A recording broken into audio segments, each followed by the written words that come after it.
Benátky sú mojím semifinálovým mestom. Po ceste do malého mesta Košice mám síce ešte také mesta ako Viedeň, Bratislava, Budapešť, ale rozhodol som sa, že ostanem v Benátkach a ukážem, čo sa dá. Pretože Benátky nie sú večné mesto, tak ako Viedeň, Budapešť, Bratislava. Tie tu budú stále, ale Benátky vplyvom globálneho oteplovania môžu zaniknúť.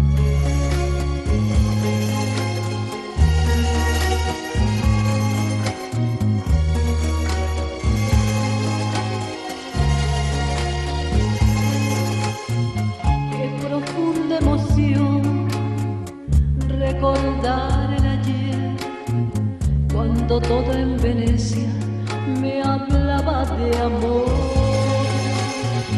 Ante mi soledad, en el atardecer, tu lejano recuerdo me viene a buscar. Ako vlastne vznikli Benátky? Koho napadlo postaviť si domy na mori? No, bola to znúzecnosť, pretože domorodci niekedy v 4. storočí, niekedy v dobe sťahovania národov sa bránili proti nájazdom barbarov. Utekali sa na ostrovy, bahnité ostrovčeky a na kôloch si stavali rôzne chýže. Z týchto chýží vyrástli dnes tieto paláce.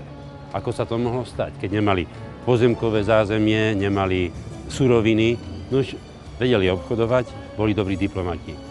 Keď Marco Polo sa rozhodol pre šialenú výpravu do Číny, nebolo to s úmyslom získať nové územia, bol to biznis.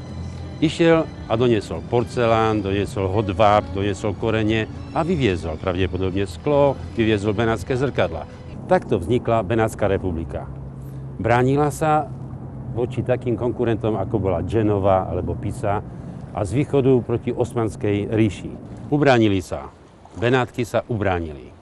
Vysporiadali sa so súpermi, ako bol Janov, Písa, boli aktívni pri krížových výpravách. Staročia dokázali čeliť tlaku Osmanskej ríše. Vrchol moci bol v 16. storočí, kde sa mesto stalo metropolou výtvarného umenia. Malba si udržala vedúcu rolu až do 18. storočia. Tizian, Tintorello, tradíciu má divadlo. Z Benátok je dramatik Carlo Goldoni alebo skladateľ Antonio Vivaldi. Od 16. storočia benátska moc upadala najmä po objave plavebných ciest okolo Afriky. Tiež ataky Turkov boli nepríjemné a definitívny koniec priniesla francúzska okupácia v roku 1797.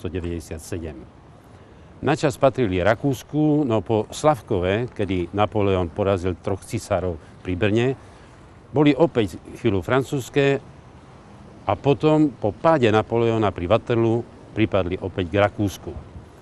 No obyvatelia to chápali ako ďalšiu okupáciu a búrili sa. Poriadok tu nastolil slavný český maršál Jan Radecký, ktorý mesto bezohľadne odstreľoval. Takže Benátky sa v roku 1866 plebiscitom rozhodli, že sa pripoja k Taliansku.